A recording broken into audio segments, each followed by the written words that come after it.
Weather Service in Cleveland has issued a severe thunderstorm warning for Stark County in northeastern Ohio until 3:30 p.m. Eastern Daylight Time.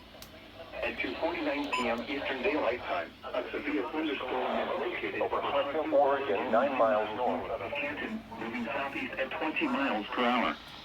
Another storm was located south of Canton, moving southeast at 20 miles per hour. Hazard, 60 miles per hour wind gusts and quarter-size hail. Source, radar indicated. Impact, minor damage to vehicles if possible. Expected damage to trees and power lines.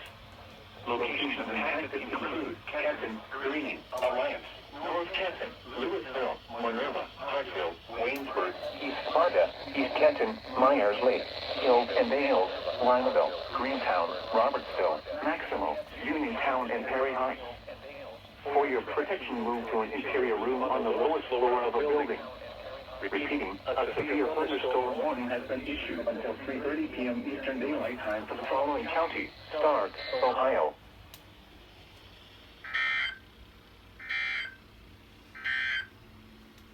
The forecast for northeast Ohio.